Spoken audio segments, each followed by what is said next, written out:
Hello, it's John Ebrington here. Thanks for joining me in today's video, and I'm going to talk about community service.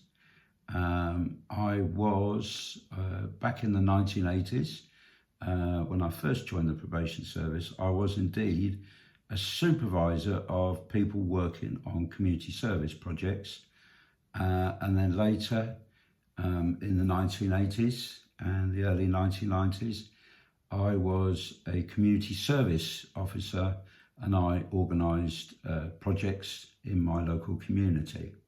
So I just want to talk about things from my perspective and some of my viewpoints of having been a community service officer.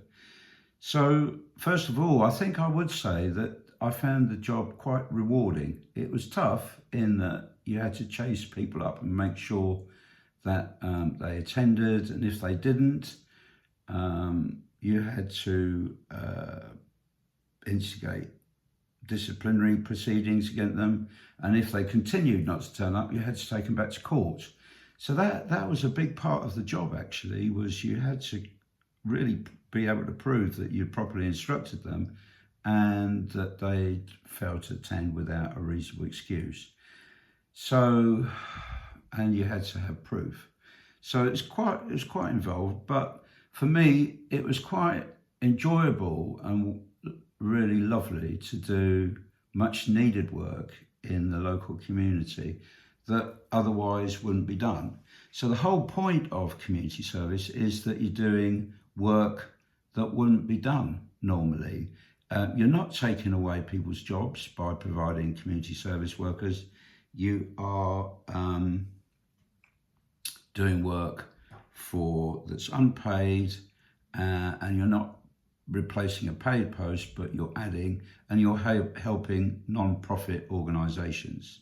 So when I started out, we used to do a lot of redecorating and refurbishing of village halls, scout halls, that kind of thing.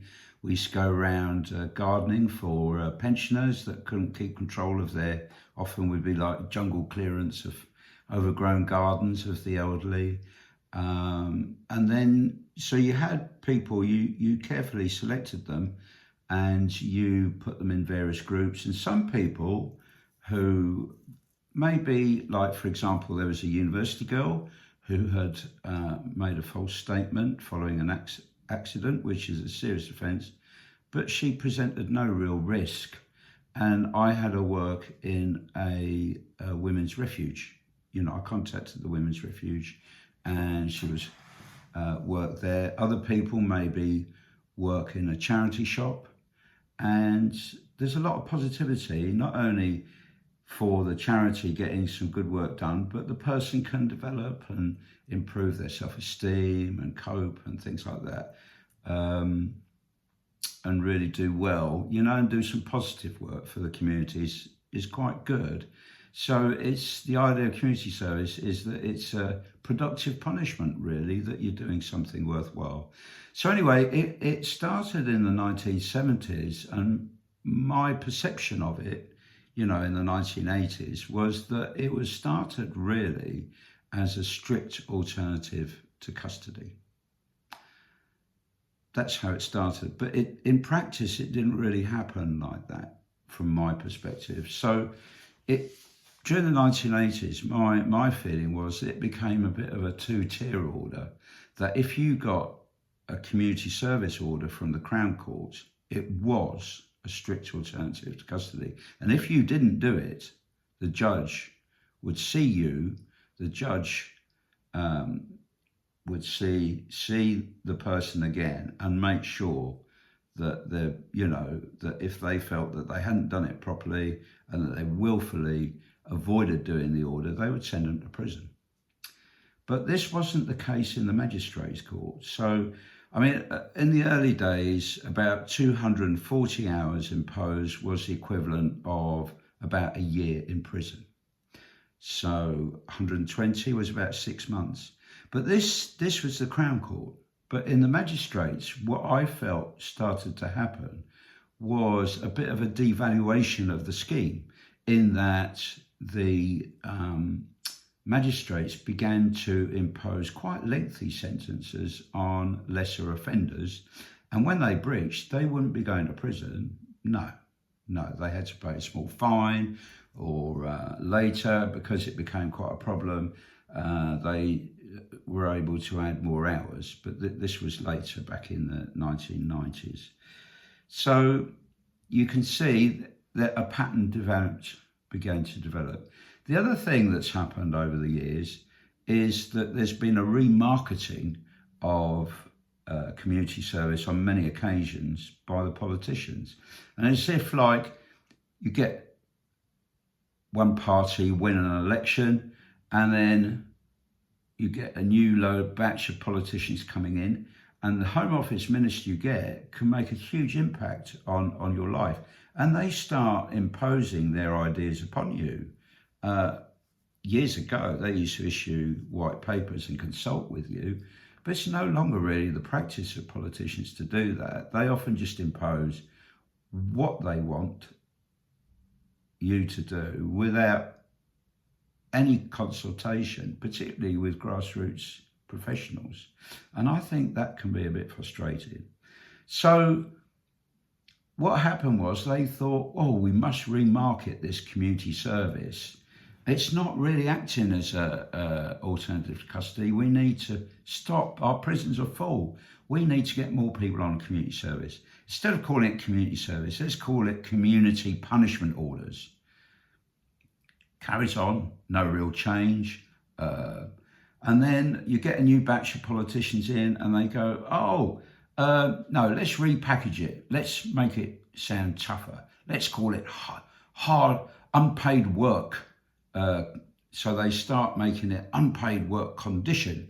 So you could now get unpaid work, community service, plus other things. So you could be on a curfew, so gradually the scheme got even more devalued, if you like. And for lesser offenders started getting unpaid work and supervision, and they started getting tagging as well, and maybe drug testing, and and at the same time, of course, resources towards a probation service, whilst using them more, was probably being reduced. So, probation were having to find ways and means of doing more for less money. Do the public care? Do politicians care? I don't know. So again, they thought another lot came in and said, hardly anybody seems to know about this community service. Nobody's taking it. It's not being utilised enough instead of prison. Let's make it more visible. Let's make it more open as to what it is. We'll have them wearing fluorescent jackets when they're working, and we'll put plaques, unpaid workers working here for the community, and we'll call it community payback. So there you are. And I remember one minister said, the way they enforce orders, they need to be more simplistic.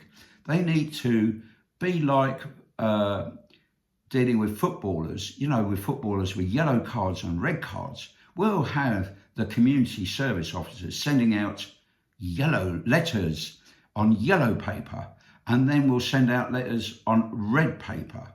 And then they said, oh no, we don't want them to give so many occasions of warnings. We'll reduce them and they can go back to court even quicker.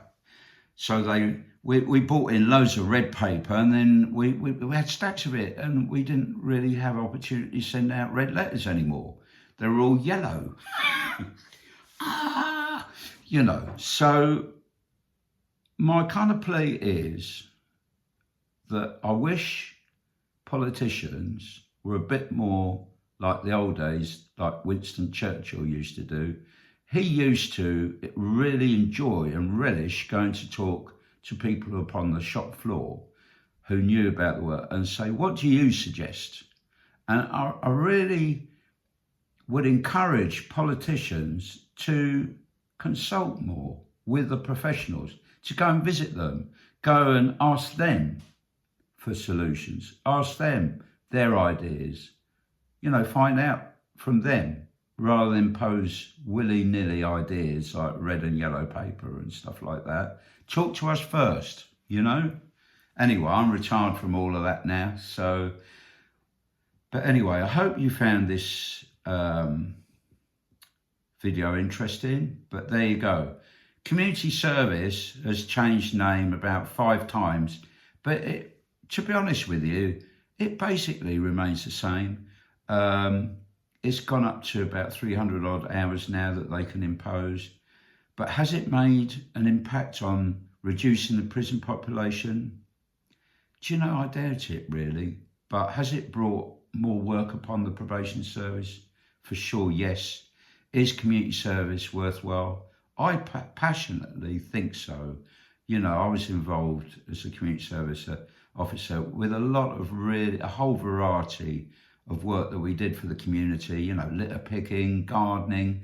We used to work up on a nature reserve. We helped in my day, we used to help in homes for the elderly quite a lot. And, you know, the staff that worked there were very carefully selected, but you know, that work was very worthwhile. We even went into a psychiatric hospital, and you had these huge alpha male types going into the psychiatric hospital, and they became less alpha male and they became quite small little mice inside the psychiatric hospital, whatever work we were doing. One really good project that we used to do was we had a van and we used to go around and pick up donated furniture, and they went into a store and it helped. This store was given out to people, furniture was given out to needy people who are starting up home. So, you know, terrific community projects that probably don't get spoken about enough credit for the work that's done. And there are lots of them. I see, you know, even though I'm long retired, I see some community service people doing brilliant work in my area. They look after the local cemetery, they paint up the railings, they keep the cemetery nice and clean. And all that kind of thing is respectful and worthwhile. And for me, much more productive than just sitting 6 months in a prison cell and actually probably getting worse. Okay, so anyway, all the very best, and please look out for my book. It's called You the Sentencer, and What Would You Do? And it's available if you look on Amazon UK, you'll find it there. Anyway, all the very best, and thank you for looking in. Bye-bye.